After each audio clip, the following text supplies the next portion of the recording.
Yeah, for sure. So first of all, thanks for coming out and getting some information on the Knights and putting this information out there. Obviously for us, this is the time of year you want to be playing football, right? You want to be playing the postseason, and the goal, the mission for this year to start with was number one, go out and beat Monmouth College in the opener, and then add the new team in there and take care of the next one, right? And so we were fortunately able to do that, win a championship this year and put ourselves in position to be hosting playoff games. And like I said, that's where you want to be this time of year. And so now we're at the point where, hey, it's the next team up. And as you said, Wheaton College coming in here, a really good football team that we're going to be seeing coming in here on Saturday. Obviously, they had a dominant win over Crown this past week, and offensively, that they are very dynamic, very balanced, and have an offense that has been putting up some PlayStation numbers in games for sure. And then defensively, they play fast, physical brand of football, hard to run the ball against, and they get right up on you and put 8-9 guys in the box and make it challenging. So yeah, we've got a really good team coming. Then kicking game, they're special teams. They make a lot of plays on special teams. They're a really good returner, put a lot of pressure on the punts. They blocked 2 against Crown. So again, you've got a well-rounded team that plays good football in all 3 phases, and we're gonna have to be ready to be our best this Saturday to be the type of team we want to be and keep this season rolling. So like I said, our goal is just 1 week at a time. We're really focused in on Wheaton right now and trying to make sure we're ready to go this Saturday because we're going to see a really strong football team. So. Coach, you talked about the defensive line specifically. They're really good about getting into the backfield. So what steps are being taken to ensure there's a strong pocket for the quarterback? Yeah, for sure. I mean, their defensive end, I think, set the school record in their final regular season game for tackles for loss in a career. So he's pretty dynamic, and across the board, their defensive line is very much, a little bit like us. They're not a bunch of big, slow players. They move really well. They're quick. Kind of more the same size of our guys too. That our guys are used to seeing week in and week out. So I think that helps. That helps our guys having that. But we're gonna have to be aware of their defensive end who's obviously causing a lot of chaos. Finding ways to maybe get some help on him when we do want to try to push the ball down the field throwing. We're gonna have to maybe add in a tight end or a back to those protections to try to neutralize some of the things they can do up front.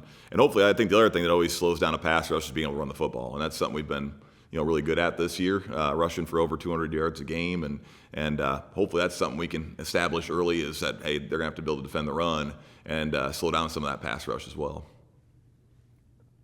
With the late bye in the regular season and the bye last week, how do you feel the team has an influence towards your preparation heading into the playoffs? Yeah, it's been unique that way. We've only played 2 football games in the last 4 weeks. Sometimes you worry a little bit about being rusty, and that's kind of been the thing. Is hey, we want to make sure we're rested and ready, not rested and rusty. And so we've been focusing in a lot on the fundamental side of things. Obviously, this past week we were still kind of waiting to see who we'd be playing between Wheaton and Crown. Although we felt pretty confident about how that game would go, but at the same time, you don't have a ton of film or anything like that you can sit there and watch. So you're kind of just going off of statistics, trying to get to know their team, their players, and mainly focusing on you and getting better at what you need to get better at, and also getting healthy and like I said, getting refreshed this late in the year. And so this week, obviously getting a chance to actually have some film and watch these guys and see what they look like on tape to kind of match up with what the statistics look like from last week. And so that's what we've been doing. And I do think there's some positives to it for sure. We were at a point in time where we could use some a little bit of a mental and physical refresher, right? You start playing 10 football games in the regular season, and you get to this point in the year and guys can be a little beat down. And so just getting a chance to get away from football a little bit too. We took a couple of days off in there. That helps our obviously our starting players, our kind of 2 deep guys, our varsity type guys. It also helps our guys that are working the scout teams. That's a thankless job is when you're in the scout team and that the work you're putting in during the week is what's helping us win games on Saturday, but you don't always get to be the guy in the stat book. So giving those guys a little rest, and I just feel like there's a little bit more pop in our step this week, a little bit more energy to our practice and life to our practice this week. And, like I said, I think it's just kind of a renewed energy, and hopefully that's what you'll see come Saturday is a bunch of guys hungry to get back out there on the field and feeling good. Coach, with snow forecasted this upcoming Saturday, does that change the preparation at all for the game? Not really. But we always tell the guys weather's our friend, right? So if it's going to snow, great. That's the way we like it. Okay. If it's going to be 100 degrees, great. That's the way we like it. If it's going to be 20 degrees and windy, that's the way we like. So that's kind of our approach. So we're not doing anything special with like, oh, we're going to get a wet football out or mess around with any of that. We're just going to go through our preparation and like I said, the main goal right now is really not what the weather's going to be like or who Wheaton runs in here with their players and it's more about us, right? Like that's kind of this time of year we get into that nameless, faceless approach. It doesn't really matter who we're playing. They're all going to be good at this point. Doesn't matter who runs in here, they're going to be good. We just got to focus on making sure that we're the best version of ourselves. And I think if we can do that, we're going to put ourselves in the best position to be successful come Saturday. And whether that weather's good, bad, or indifferent, hopefully that won't affect our mindset and our approach. Coach, you've been to the NCAA playoffs quite a few times now. How do you think nearly everyone on the team having already been in this position kind of helps get you guys forward?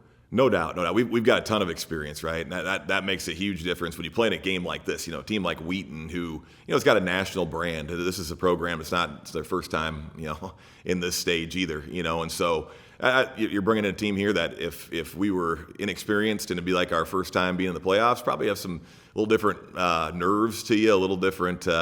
Whatever. Guys just maybe trying to do too much sometimes when you play in those big games. But I think our guys have been around. I mean, this senior class obviously has played in really big games and also had success in really big games. I mean, right now they're 46-4 in their career, 39-1 in the regular season, and 32-0 in the conference play as a senior group. So there's not many groups that have come through our program and done that.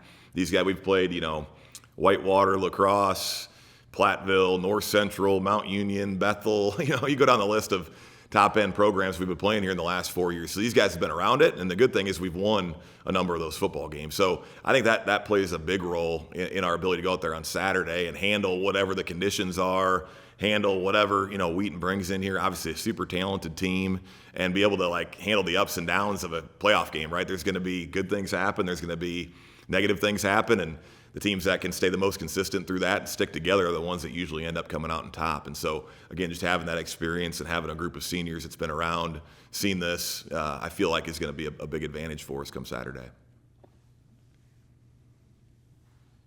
What are some areas you feel your team can depend on for Saturday's game? Yeah, well, on the offensive side, I still think leaning on our ability to run the football. I mean, I think that's where it all starts for our offense. When we're running the ball well, that sets up everything else that we do.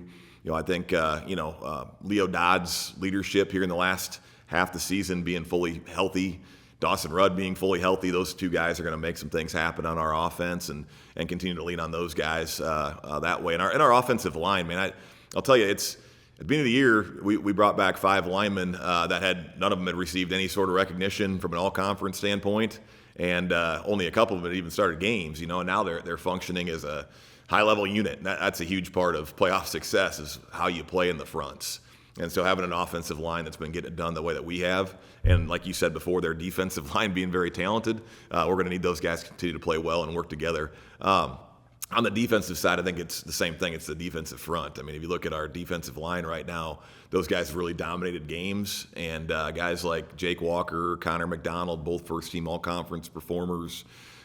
Jack Drehos was a second-team all-conference guy. We're pretty strong up front with our group. And so our ability to stop the run, try to keep them one-dimensional, and then get the quarterback uncomfortable is going to be really important. So, having our guys up front play well, and especially if the conditions are what they're talking like they might be, those specific areas will be really important. And then, I think our kicking game, our special teams I feel like has won us games this year. Just our ability to flip the field with a guy like Jackson Hoppus, both his kicking and his punting.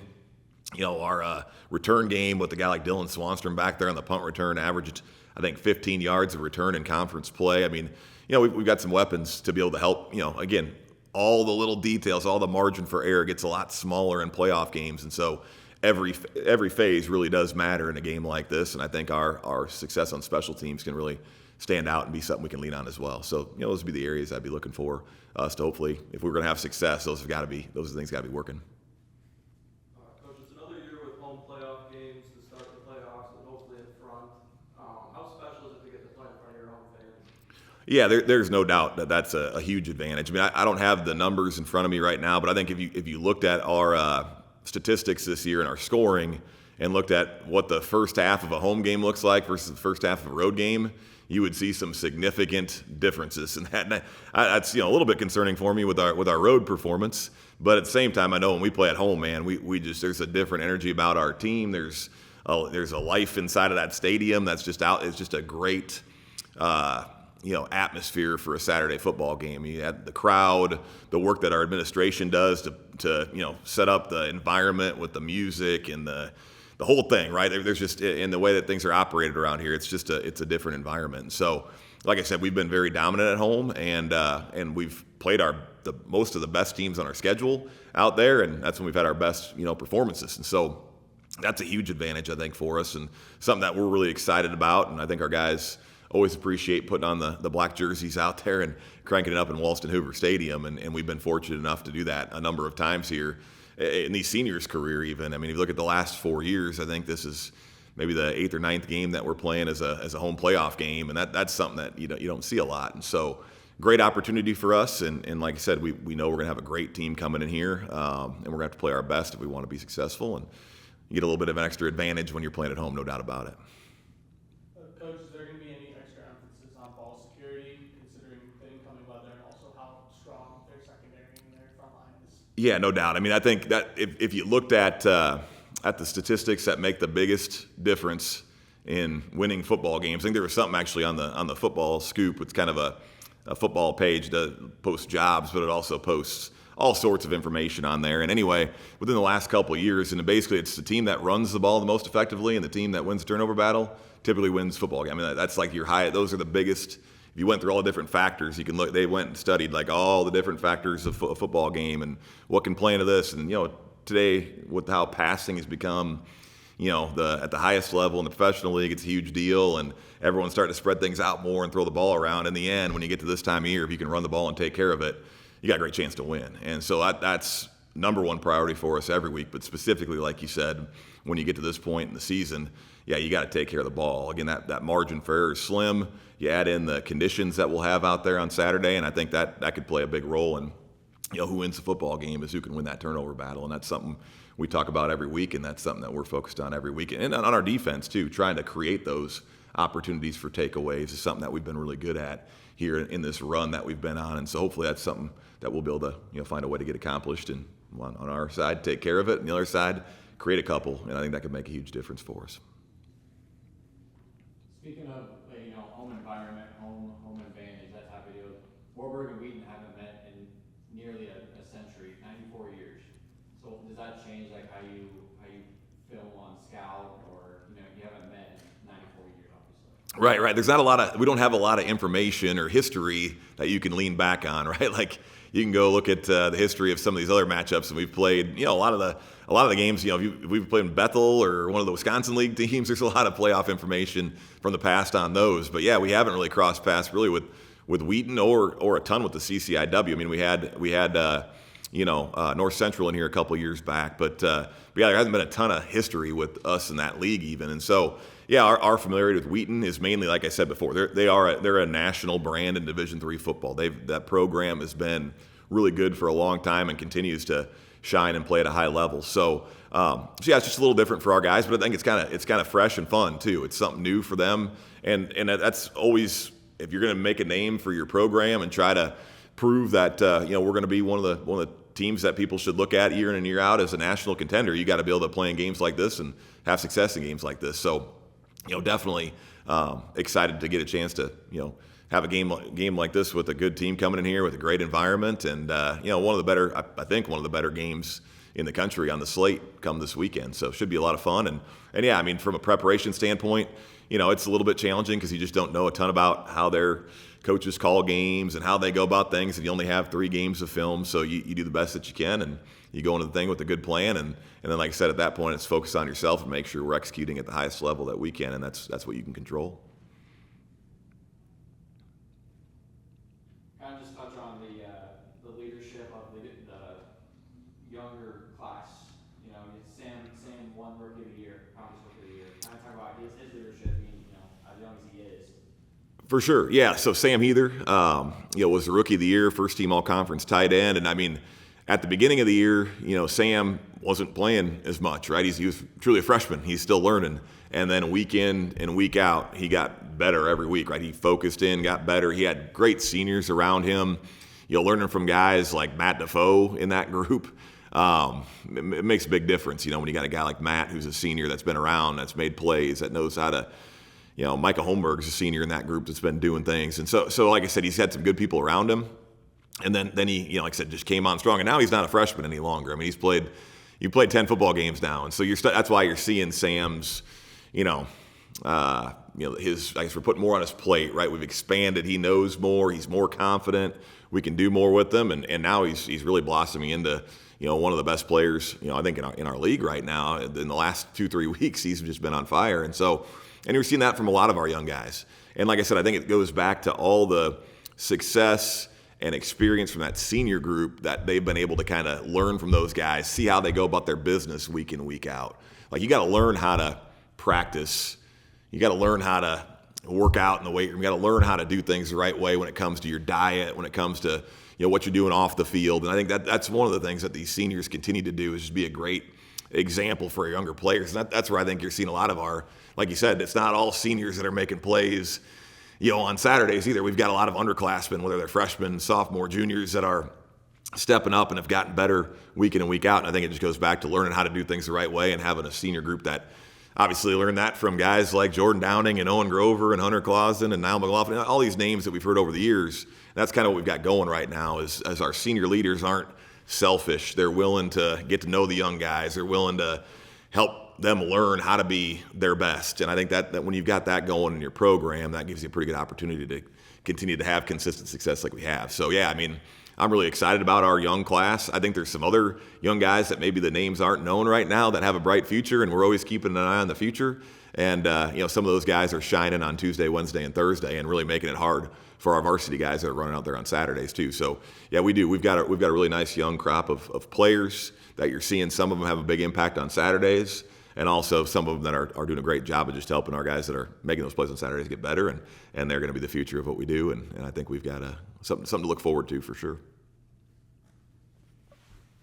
Any message for the Wartburg faithful heading into Saturday? Yeah, I mean, the main thing is just let's get some people out there, man. Let's crank this thing up. Obviously the home field advantage is big, but it's even bigger when we've got a great crowd. I know it's Thanksgiving and Thanksgiving break, and there's going to be a little bit of weather, and but the Hawkeyes play on Friday, so Saturday should be pretty free. Let's hopefully we get a great crowd out there, get some students back, and ramp it up out there, and show Wheaton what it looks like coming into Walston Hoover Stadium and playing a game here in Waverly. So it should be a lot of fun.